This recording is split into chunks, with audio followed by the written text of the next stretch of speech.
जी अस्सलाम वालेकुम dear viewers, मैं हूं मुख्तार अब्बासी। आप देख रहे हैं मुख्तार अब्बासी MA TV।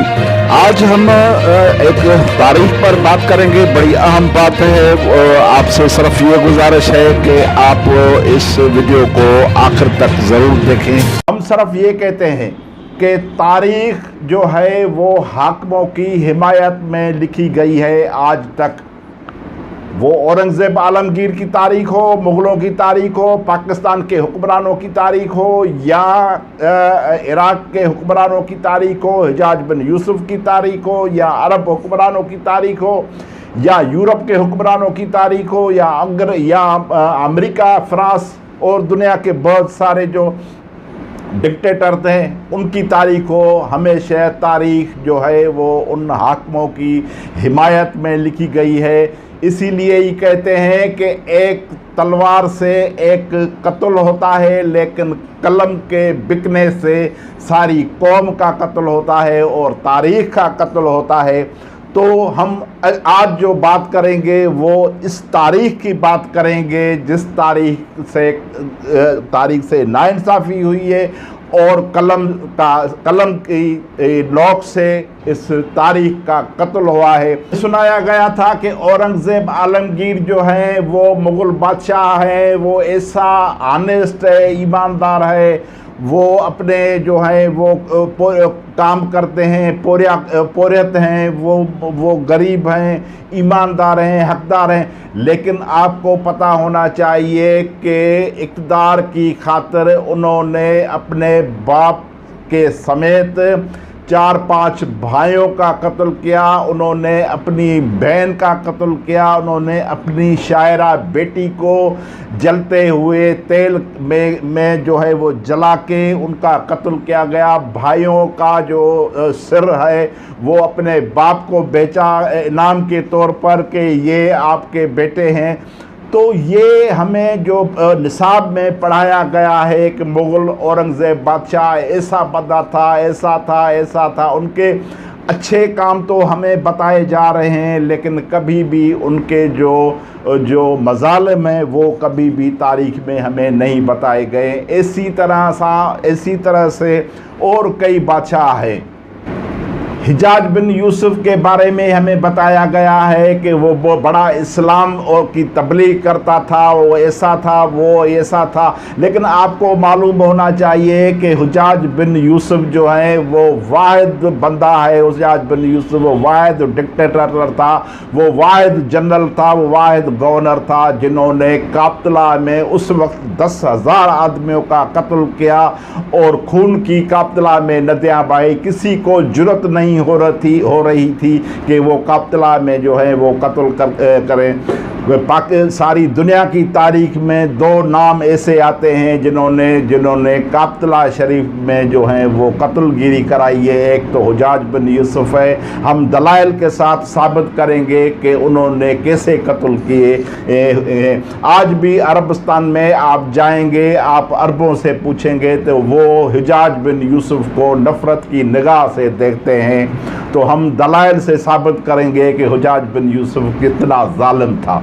इब्ने कासिम उनका भतीजा था, उनका दामाद था। उनके बारे में हमें बताया जा रहा है कि वो यहाँ इस्लाम के फैलाने के लिए आए थे। उन्होंने हिजाज बिन यूसुफ ने उनको भेजा था।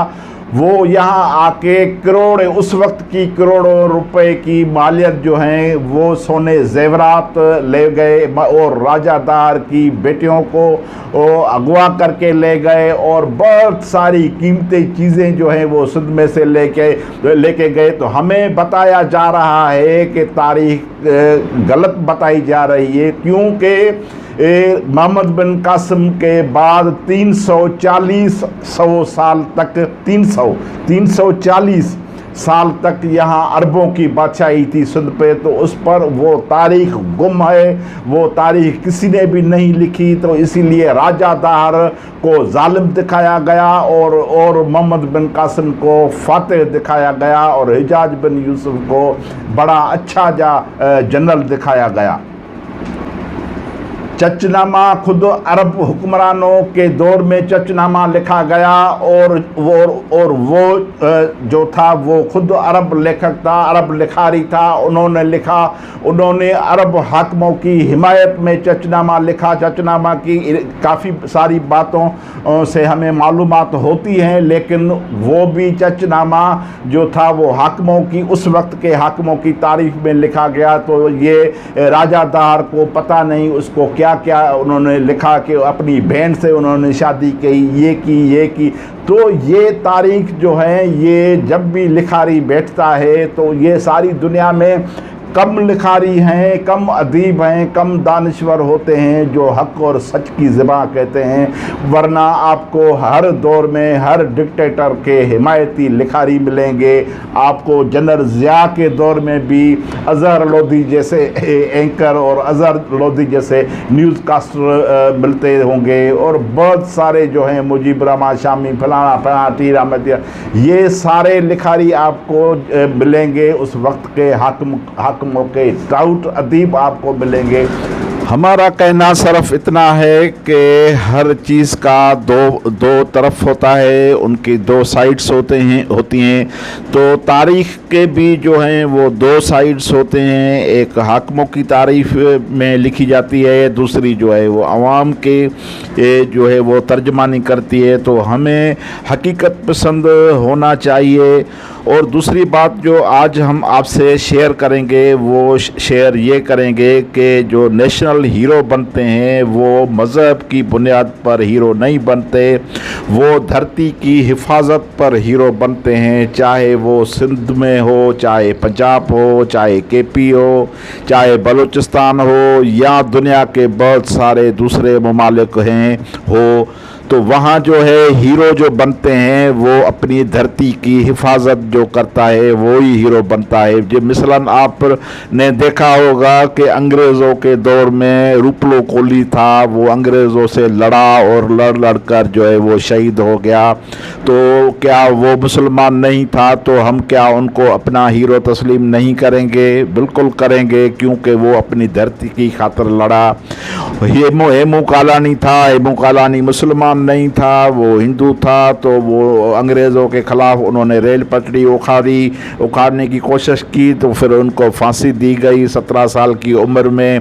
तो हम उनको कौमी हीरो तस्लीम करेंगे। तो इसी तरह राजादार से भली लाख इख्तलाफ हो, राजादार उस वक्त के ये पता नहीं कि वो तो हमें पता नहीं है क्या कि वो जालिम थे। बादशाह तो अक्सर जालिम ही होते हैं, उनके वो अवाम दोस्त कम होते हैं, लेकिन हम सिर्फ उनको इसीलिए अपना हीरो तस्लीम करते हैं कि वो अपनी धरती की खातिर, वो अपने वतन की खातिर, वो अपने मुल्क की खातिर। सिंध उस वक्त मुल्क था, जो सिंध की सरहदें थी वो बहुत बड़ी सरहदें थी, गुजरात हिंदुस्तान तक सरहदें थी, और पंजाब उस वक्त पंजाब लाहौर तक जो वो सिंध थी, बलूचिस्तान तक तो वो सारा बलूचिस्तान ये सिंध थी। इधर जो है वो सिंधी समंदर है, उस वक्त ये उस तक ये सारी सिंध थी। तो राजादार ने अपनी सिंध की खातिर अपनी जान कुर्बान कर दी। उनकी 2 बेटियों को अगवा किया गया और उनकी जो है वो सारे ख़ानदान को तबाह किया गया। तो इसीलिए हम उनको कौमी हीरो तस्वर करते हैं। इसमें तज़ाद की बात नहीं है, इसमें अन्ना की बात नहीं है, इसमें मज़ाहब की बात नहीं है, इसमें काफ़र और मुसलमान की बात नहीं है। तो हम ये कहते हैं, सिर्फ ये कहते हैं कि वो आपने पहले देखा भी होगा कि हुजूर सल्लल्लाहु अलैहि वसल्लम जो हमारे आखिरी नबी हैं, उस वक्त हमारे सिंध के जो हैं वो 5-6 असाबी, उधर असाबी वो हज़रत मोहम्मद सल्लल्लाहु अलैहि वसल्लम के पास गए थे। उन्होंने उसका जो है वो इस्लाम कबूल किया था। वो बड़ी जो है वो ये दलील है कि इस्लाम जो है यहाँ मोहम्मद बिन कासिम से आने के पहले ही इस्लाम आ चुका था। और आपको ये भी मालूम होना चाहिए कि राजादार की जो कैबिनेट थी उसमें एक जो वज़ीर था वो भी मुसलमान था। तो बात ये है कि यहाँ ये जंग जो है ये मुसलमानी और काफरों की जंग नहीं है, ये जंग जो है ये धरती की जंग है, ये मुआशी जंग है।